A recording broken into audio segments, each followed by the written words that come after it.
Roleplay Retcon does not own any part of the movies we retcon, nor are we associated with the artists who make them. Also, while most episodes are safe for all listeners, please do check the individual episode descriptions for any content warnings. The soundtrack for this series features Them Damn Dogs. You can find them on Spotify, Bandcamp, or themdamndogs.com.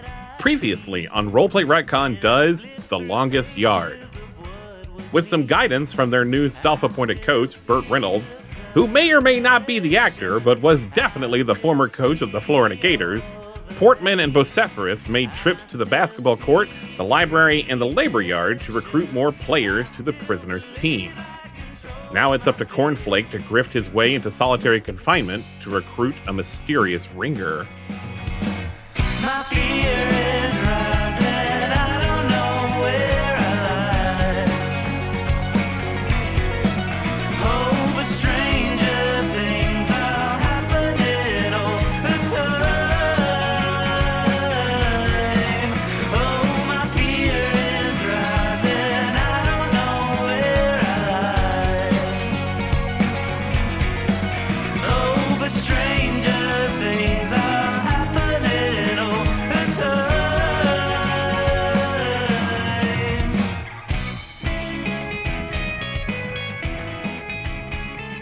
All right, my first stop is going to be the warden. I'm going to go ask the warden if I can go to solitary confinement. He's going to say no, because I'm not going to have a good reason.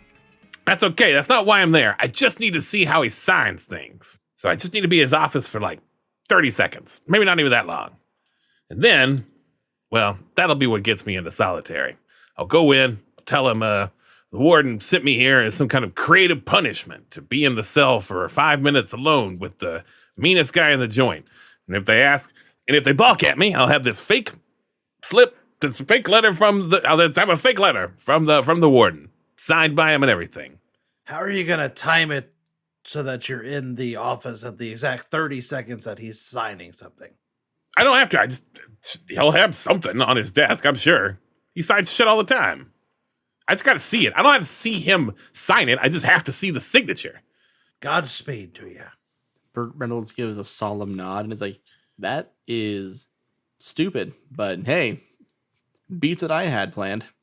I was just going to go punch a guard in the face, then probably get put in solitary confinement. Gentlemen, to be clear, solitary confinement and the box are two separate things. Solitary confinement is for the criminally insane, the people who are not meant to be around other people. Punching a guard in the face will land you back in the box. At least Cornflake's plan comes with a permission slip. And if I get sent to solitary confinement, I'll just be in the cell by myself. That doesn't help anyone. I got to be in the cell with, who did you say it was? I didn't. Well, who is it? Oh, you want a name? You said you knew the meanest motherfucker in the joint. I do know the meanest motherfucker in that joint, and Except this is a PG-13 movie, so like a truck goes by or something when I say that. His name is Peter Pistol. All Pistol Pete. No, do not call him that. Oh my God, he will go nuts. Oh yeah? Does he hate basketball? From what I understand, Peter Pistol was a former soldier who got arrested for trying to stop the Burger King from killing George Bush. The Burger King. The Burger King. Okay, wait, hold on just a second. Can you say what you just said again? Yeah, Peter Pistol was a former soldier, got arrested for trying to stop the Burger King from killing George Bush. Wait. Why would he get arrested for trying to stop an assassination? Listen, guys, I wrote this sentence. I did not explain myself. Oh, okay. I assumed because we're in a cockamamie universe where Burt Reynolds is a coach instead of a movie star, that the Burger King was real. So the Burger King isn't the code name for some assassin. As far as I know, it's the guy from Sneak King. It's Burger King. It's Burger King. And he was trying to kill George W. Bush. Burgerford King. I could go with you to get you in to see the warden. Hey, you guys had your scenes. I wouldn't say anything. I'd let you do all the speaking. But it doesn't. My plan doesn't make sense if you come with me. I would love to include you in the scene, Alex, but the plan doesn't make sense if you come see me. If you come mean with you me. don't need a guy that's got an in with the warden to take you to see the warden? Sure, that'll work. Well, I don't want to impose on anyone's scene and get yelled at by Ben, so I'm just gonna stay here. No, you guys can come, I guess, because you don't have anything else to do. I have new friends that I want to get to know. Maybe we're gonna talk about stuff without you. Down and out, but I still can't find a way. And everybody knows I don't have much to say. I've got sunshine in my eyes, I've got demons in disguise. And when it's said and done, it will all end in compromise. Yet there's nothing I can do to capture you.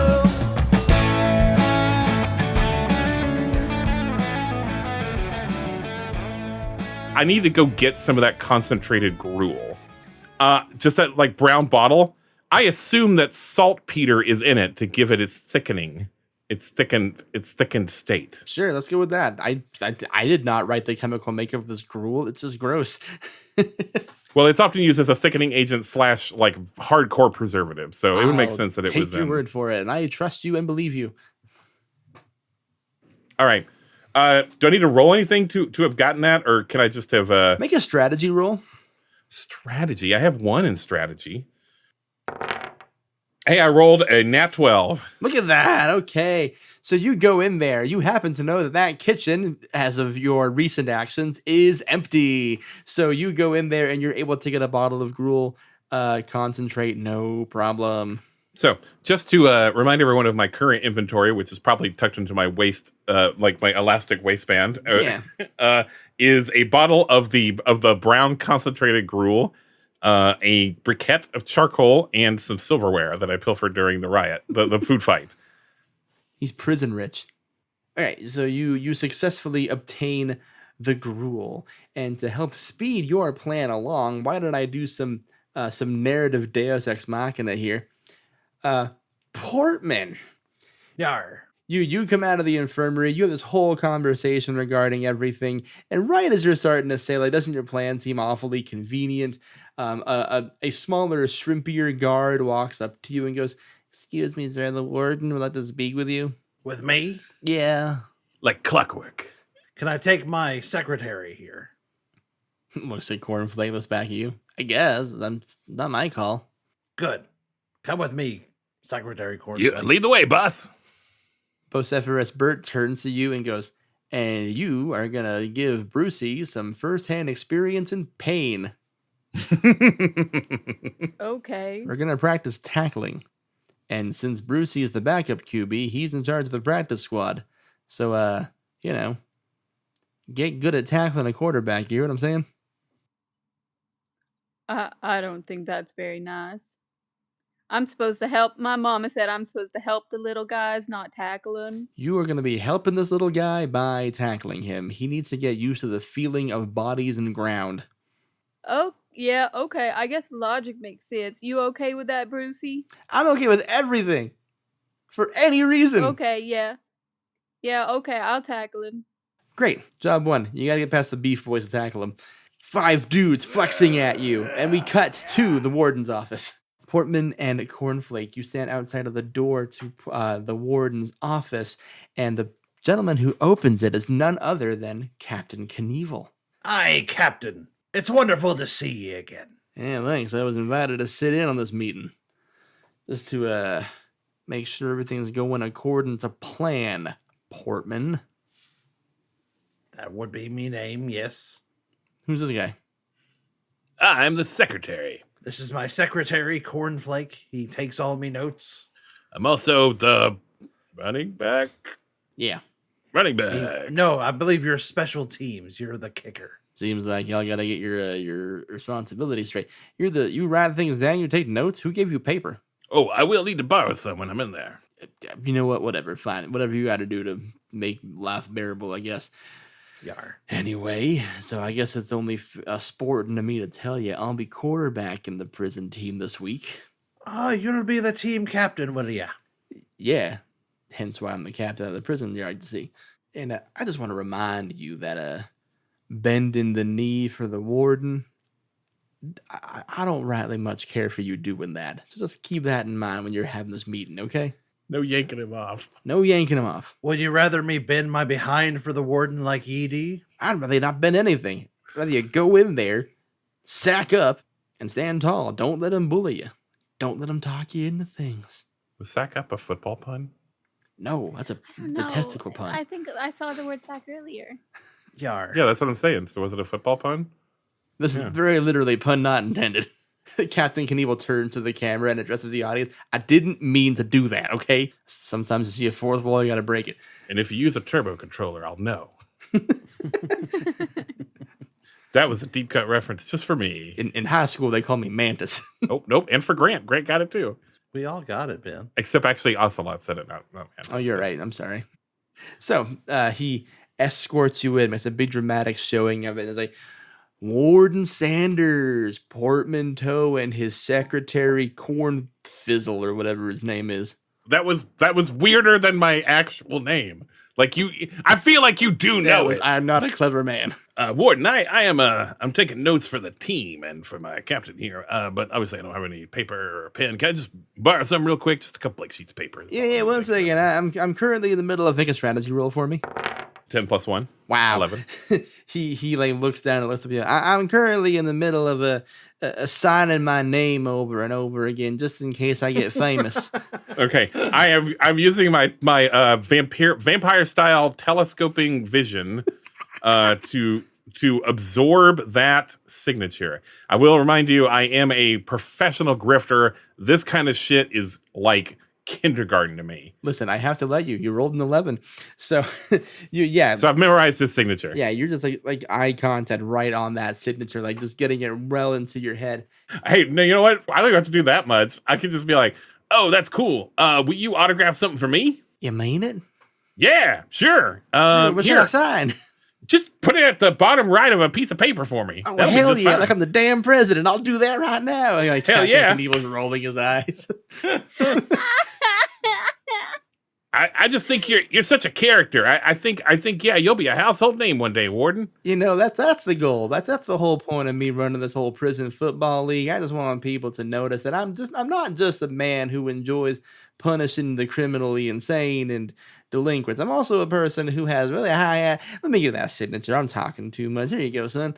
Thanks very much. My pleasure. Now, don't be writing anything on there to get your permission in the weird corners of the prison, because that'd be just an abuse of our friendship. That would ruin the autograph. Yeah, it would ruin the autograph to put things on top of it. But I have no choice but to trust you. Okay. I'm bound by the dice. Now, Portman, I understand the team's really coming together. Yar, they are.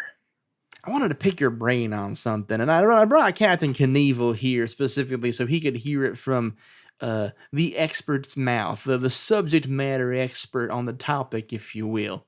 See, Captain Knievel over here, he's normally my star quarterback, but he's been seeming distracted lately. I don't know by what, by ambition, by thinking about hurting people, some secret third thing that I'm not privy to. I'm not a man who asks questions. Butt plugs. It could be butt plugs.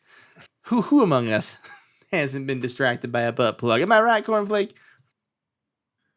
I'm sorry, I was distracted by butt plugs. I don't know what you said. I'm saying. I mean, I don't have one. I was just... He carved one out of soap. Captain Knievel like pounds the desk, like, quit talking about butt plugs. This is serious. I wanted to ask you, Mr. Toe, if you wouldn't mind giving some quarterback pointers to Captain Knievel over here. Oh, of course. You know, we experts are always glad to share our expertise. Yeah, I just thought he would really benefit from hearing it from you specifically. Yeah. And you can see Captain Knievel. He looks pissed as hell. He looks like he's just sitting there fuming. Like smoke could practically be coming out of his ears. Like a vein popping out of his neck. He's almost turning red. Doesn't seem like he's receptive to advice.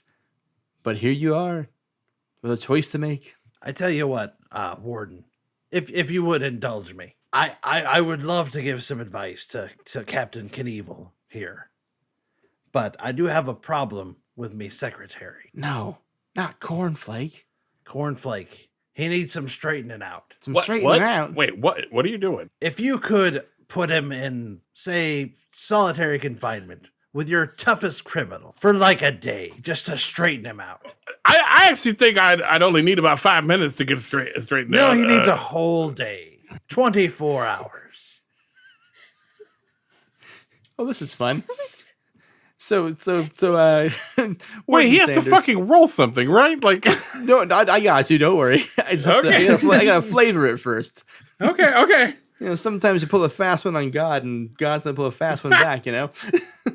Reverse Uno card. Warden Sanders stands up and goes, well, now, usually the point of solitary confinement is that it's solitary, son. We don't really do learn you a lesson in solitary. But typically, we'll just put him in the box if he needs that. I mean, look at Cornflake there. He's a real shrimp of a boy. All right. A real flim of a flam, if you can take my meaning. He needs to be straightened out by a tough son of a bitch. I would like you both to make strategy rolls. Now listen, this is a good argument. Roll high. You will not believe it. Is Was it it a a- 3 again, Alex? I've rolled a 3, Good grief. but it is +2, so 5? I rolled a 1. Cornflake, you speak up to advocate for yourself, but it comes out all wrong. Oh, I've got a good idea, though. When I get in there, I've got such a good idea. All right, let's keep going. Would you mind advocating for yourself all wrong real quick? I only know how to be smart. If you lost an argument, then Ben. No, but I've never lost an argument. Stupid. Yep, that's a real, like, I've got a huge penis energy coming off of that statement. keep this in. The world has to know. You lose arguments against me all the time. I think I'd just be like, you son of a bitch. Like, try to, like, strangle Portman. That's a good I would answer. just- That's a good answer. I would just resort to violence, I think. You jump on Portman, you start trying to strangle him. Hey, is this how you treat your secretary? What are you Yarr. doing, man? Captain Knievel, tear these two gentlemen apart. He can lift Cornflake with one I hand. was gonna say, like, he stands up and he like lifts you by your shirt collar. You're kicking your legs and your feet like you're a cartoon character. Scrappy doing it. I see what you're saying, Portman. Clearly, this man has lost his marbles a little bit here, but you really think solitary's the answer? Yar. Speaking as a professional guard here, I would not mind throwing him in the same cell as Peter Pistol. I think it'd be really funny. Well, far be it for me to doubt my best guard. Hey, wait a minute. No one ever answered my quarterback question. Oh, well, now that we've got that cleared out, I will 100% answer that for you. Yeah, might as well do it outside. I ain't got time to fuck around with it now. I have more papers to sign with my name all over them. Anyway, Captain Knievel, please escort Mr. Cornflake to solitary confinement and do whatever you see fit. Far be it for me to tell you what to do. Lord knows I couldn't if I tried, right? Been telling you to throw the damn ball straight for 4 years. You can't do that either. Ouch. Right, yeah. Far be it for me to do what you say, right? I'll put him in the fucking thing with the fucking guy. Mr. Toe, you are dismissed. And please remember to pull up with Mr. Knievel. You are welcome to come by one of our practices even if you want to. Just show him how to throw a proper spiral. I would be honored, Warden. Captain Knievel escorts you both out. Would there happen to be a pancake bar? Again, do the football game first, and then we'll talk. Yeah, I'm just, for Oh, prosperity. at our practice? At our game? You think I'm feeding grown football players pancakes on the sidelines? I don't want to sound expertise-y, but that's how all the pros do it.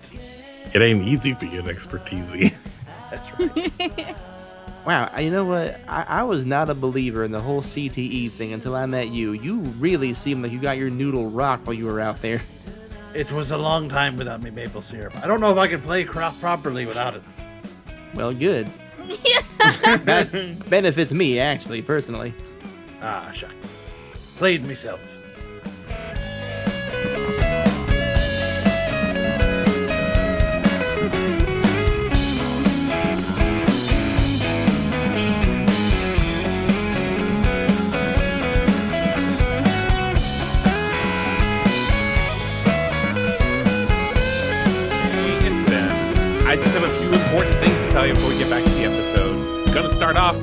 thank you to Grant Nordine for GMing this series for us. We're playing Play Ball by Rogue Caufield, which is usually a baseball-flavored sports anime-inspired game. But Grant actually did a ton of work retooling it into American football, and it's very humbling that someone would want to do that for us. Grant's best known for being the creator, host, and titular game master of the actual play podcast Game Master Monday, which usually has a new cast and a new game every episode. You can actually find us in a few episodes, like The Search for Dr. Seuss, Fortune Favors Fangs, and Cooking Up Disaster. They also stream a good bit, like their upcoming 6-part miniseries Castaway, The Island, which has a huge 10-person cast that includes Dylan from the One Shot Podcast. And while they're running this, they'll be raising money for Trans Lifeline. Also, thanks to our featured musical guest, Them Damn Dogs. Pretty much all the music you heard in this episode is by them. They're a local band to me and Alex and Jinsey in Another Life in Huntsville, Alabama, which is a very cool town for music. I think they fit this series perfectly, and I can't wait for you to hear more of them. You can find them on Spotify, YouTube, themdamndogs.com, and a few other places. We've talked a lot recently about the One Shot Network Patreon, and you should still look at that because I'm in it some. But we have our own Patreon too, where we release bonus content like uncut episodes with video and randos, where we record things just for patrons, like our recent live recording while we designed a TTRPG, or a trivia showdown about Roleplay Retcon between Jinsey and Alex that ended up being really funny. We also have a Discord server that anyone can join. I started streaming myself editing the podcast and taking little breaks with video games. And I stream that in the Discord. It's the only place you can see that. So come on in. You can find a link to that at roleplayretcon.com or on our social media or in the description for this episode. All right, that's all I've got. Back to the episode. Oh, baby, when you walk out on your own, well, the moments they reach me, and I will just take it all alone. So won't you hold on me tonight? I need to work it on your moonlight. Alright. Cornflake, you and Captain Knievel are led to solitary confinement. It is a... Led? By who? Hmm? Who's leading us? Captain Knievel leads you to solitary confinement. You got me there, Ben. You got me on that one. I'm just helping. I appreciate you. Thank you. It's a little tough love. Solitary confinement looks like you would have seen in the movies. It's a long, dark hallway, each individual cell lit up. Each new prisoner in there looking more menacing than the last. Some people are like, razoring their teeth to be sharper. Some people are punching a wall and putting holes in it with blood coming off their knuckles. One guy is doing the whole Hannibal Lecter thing and does the thing with his tongue as he walks by. I'm not going to do it on microphone because that's audio hell, but you know the one from the movie? That one. And eventually you are led to the very end of the hallway that is a big, large iron door with a big turny wheel on top of it. Captain Knievel punches in a code, the wheel spins and it opens, and you see the large glass room of Peter Pistol. He is a tall, mean-looking man. He stands completely straight. If you were to see an x-ray of his spine, it would be a vertical line, baby. He has perfect posture, and he stands with his hands behind his back facing you. And Captain Knievel goes, "All right, Peter, you got yourself a little roommate for the next couple of minutes. Try not to eat him, would you?" And he just throws you in like you're a sack of potatoes. I just stand up and sort of dust myself off. I make sure I'm not being watched anymore. Ooh, I'm glad you decided to check for that, because as Captain Knievel's leaving, he pats another guard on the shoulder and goes, "Officer, make sure you keep an eye on those two and make sure they behave themselves, you hear?" He goes, "You got it, boss. I am the best at doing that. No problem." Complicates things. Peter stands silently in front of you, not even looking at you, back turned to you. "Hey, Peter."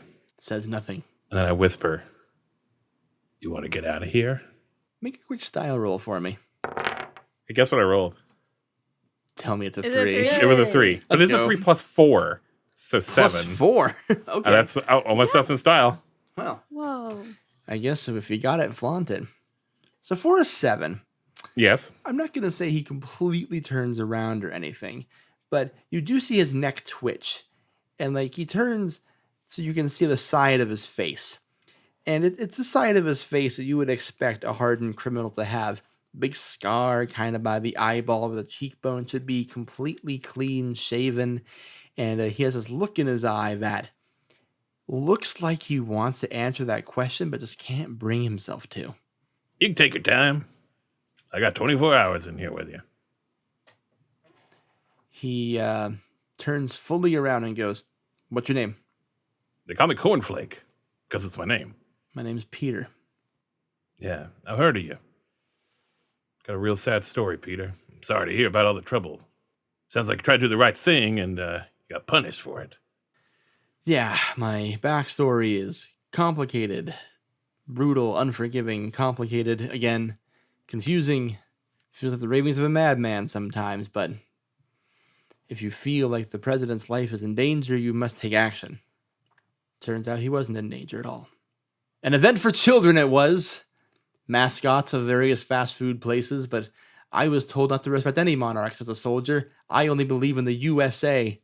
So when I see a king next to a president, I know what I must do. Sic semper tyrannis. Cornflake. Justice for Pete, huh? Listen, I love Peter. The audience that's watching this Loves movie, that they see like Cornflake's face for a second, and like even in solitary, I think there's like maybe some ambient noise or something. Like I don't know, it's probably climate controlled to some degree. Yeah. And that stops. It's completely silent, and this shot takes 1 second, a single second, and about half of the second is a image of a woman on a witness stand in court, and she looks harried, and she looks like she hasn't slept in days, and she's sobbing, and she's saying something, but you can't hear it. It's completely silent. And then it cuts. The second half of the second is Cornflake in the defendant's like table with his lawyer, and he also looks horrible. Like I think he's always like kind of scruffy, but at least he looks like warm, and he looks like he has like life to him. But he looks like he looks haunted here. And then that second is over, and we're back in the cell, and Cornflake just like shakes his head, and he says, "Well, I regret to inform you, Peter, that the president is still in danger, and that you were correct. And I have been sent to get you out of here." To save the president? To save the president. Wait, who's the president? Well, Grant, I actually don't know. Current day. Oh. I'm giving you whatever answer you want. You can. I don't care. Who do you think it is? Well, when I went to jail about 22 years ago, it was George Bush. Oh, well, it's still him. He's not president anymore, but, former President George Bush is still in danger. President's in danger. Yeah. Well, you always call him President Bush from then on. Right, no, I just wanted to clarify if it was the one currently in office, who I might have a difficult time reaching, considering I'm very banned from the White House. Yeah, no, don't worry about that. Okay. But you are the only one, I think, that could do this. I couldn't help but notice that you were also in a prison uniform. You were sent to get me? Yeah, I'm pretty deep undercover. I did have to get sent to prison to find you and get you out. I'm Special Agent Cornflake Cogburn. Well, it's going to be a problem, Agent Cogburn. Because you see, that man over there has it in for me. And he gestures to the other guard who's currently like just picking at his nose, like has a pinky all the way up there. He's like, "I'm gonna get it one of these days." What's a bean up there? Sometimes they get up there, Jency. I guess so. I haven't been able to breathe properly in about 3 weeks, and I think there's just something stuck right here. Seeing as this is a matter of national importance, I hope you don't mind getting your hands a little dirty. With Never that had guy before. up there. All right, Do my then. duty. And I raise up my shirt to show my inventory. And I go, I don't suppose they let you have smokes in here. No, they haven't. They haven't let me have much of anything. No silverware, no smokes, no gruel. Well, I mean, you don't eat? What? Oh, we get different food in solitary. Is it better? I don't know what to compare it to. They get nothing but pancakes and maple syrup. Better than the outside world? No, nothing will ever be better than the outside world. how I'd give anything to sit down in a Denny's or a McDonald's or, so help me, even a Burger King. I'd go back for anything. I don't suppose, luck upon luck, this person has glasses. Let's have the dice aside. Make a strategy roll. 8 + 1, 9. Would you like him to have glasses? I really need some glasses here, Grant. Okay. Either one of us is fine. He has glasses on. He has glasses on, and you can tell that they are the glasses he got arrested in. So he has not updated his prescription in about 20 years. Doesn't matter. Does he have a window? No, that I will give you nothing for. No window. Fuck. This is solitary confinement. What are you planning over there, Ben? He's gonna light his makeshift bomb and blow up the cell. I'm not gonna blow up the cell. I did forget to tell Grant that I was slowly collecting the ingredients for a smoke bomb, which you can make. No, we knew about the bomb, Ben. homemade smoke bomb, but it's not an explosive device. It's not an incendiary device. But like, I don't have a way to light it, which is a problem.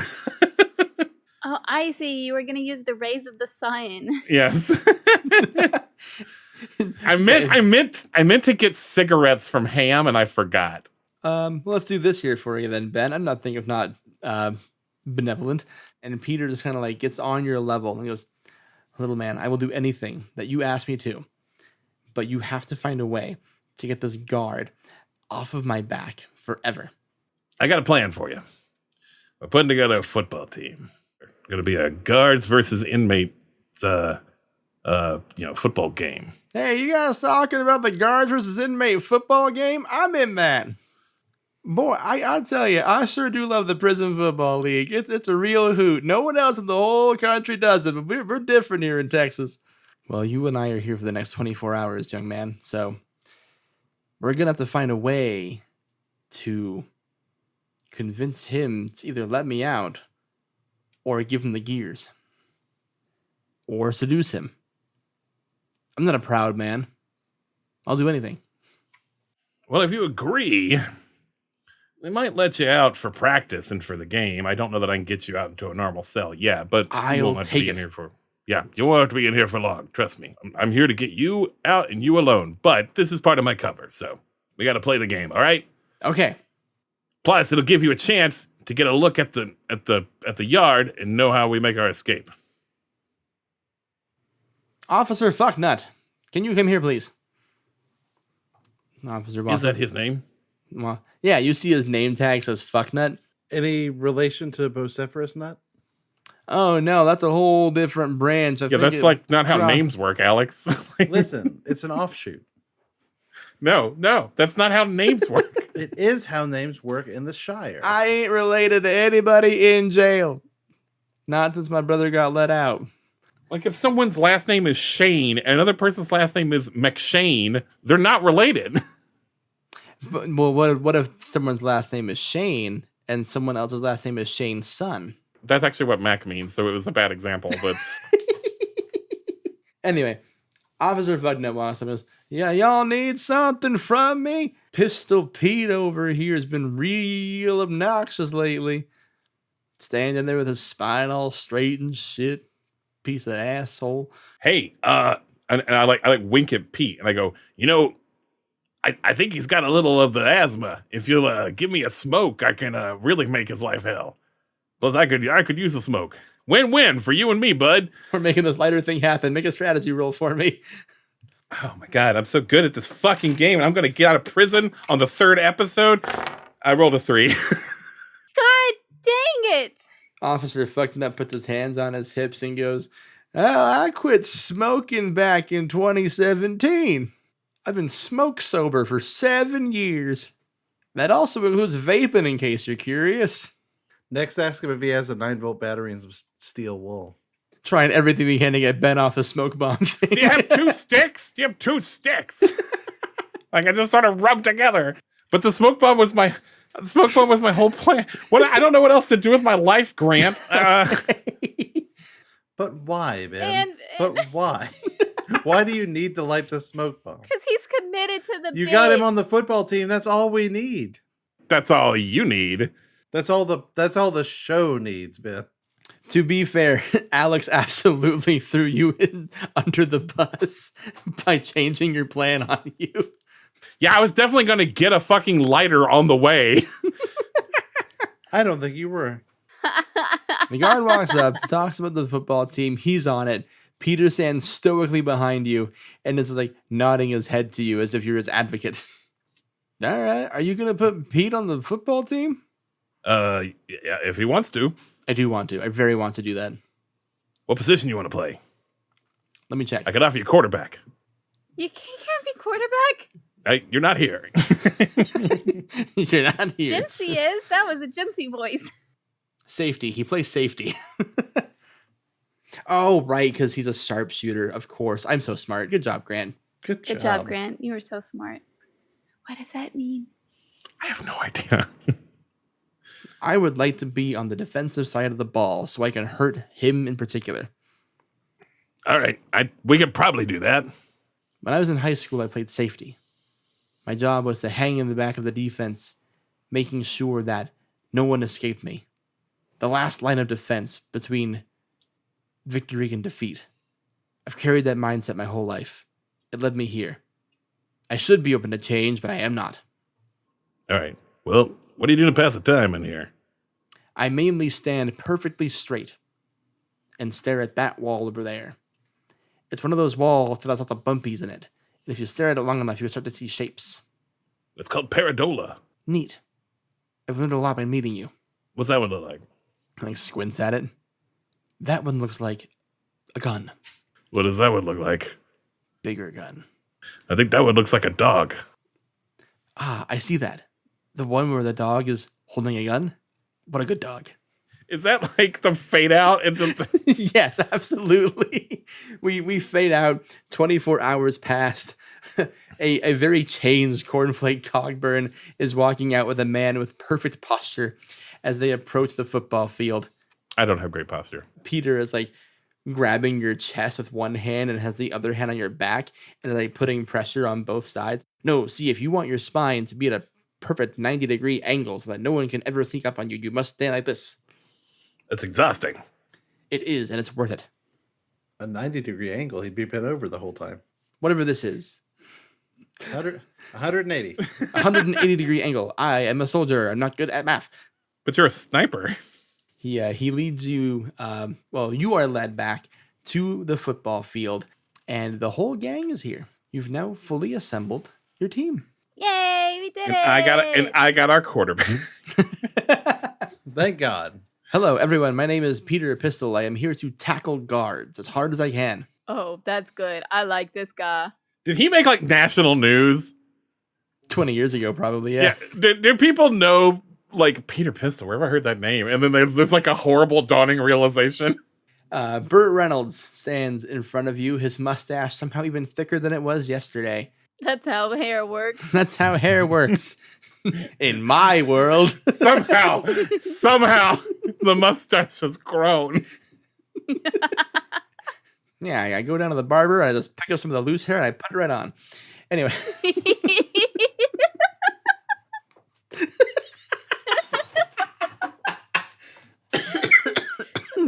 Stupid show. So Burt Reynolds stands boldly in front of you and says, all right, I think we've been dicking around long enough. I think it's high time we taught everyone here who isn't Portman how to play this fucking game. Oh, I also played a little professional ball. Oh, right. You keep saying that and not elaborating. Yeah. You and your complicated ass backstory, I'm sure. You don't know everything about me. All right, I'm going to give you the speech that every football coach gives to their new team as soon as they have a whole new batch of guys to talk to. It's the most remedial thing in the world, and everyone says it, and it's a fucking nearly 50-year-old expression. Hell, it might even be older at this point. I don't know. What about like a guy who knows dates and time? I've been here for 30 years. I stabbed an alligator in the heart, and I'm not selling for time. Like, Google the speech. He picks up the football, holds it high in the air. I'm going to paraphrase it because I can't find it. And he goes, gentlemen, this is a football. And for the next 90 minutes to 2 hours of this day, give or take, I'm going to be teaching you everything you know about moving it, getting it, putting it in one of those rectangles over there, But most importantly, giving the guards what for. Who's with me? I am with you. My ankle's a little weird. Sorry. So help me, Cornflake, I will kill you where you stand. I've done it before, I will do it again. Loneliness can be such a drag, but it comes with the best feelings that I've ever had. Oh, baby, won't you be by my side? I don't really like you, but I can go for a ride. She was a hot mess, dirty dress, everything I liked except the way she talked to me every day. Oh, and a short skirt doesn't work, but I like it when she flirts with me. It kinda makes life seem great, yeah. Talk to me on the phone. Roleplay Retcon's remake of The Longest Yard is GM'd by Grant Nordine, with Alex as Portman Toe, Jinsey as Bocephorus Nut, and Benjamin Gray as Cornflake Cogburn. The series features music by Them Damn Dogs. Our logo is by Jeanette Blasius. Roleplay Retcon is produced by Two Fish in a Jug and is part of the One Shot Network. By Kisses. Why am I attracted to this? It's like you are the step before I cut my own wrist. Well, falling down the stairs ain't so bad. The escalator's always on, so I can't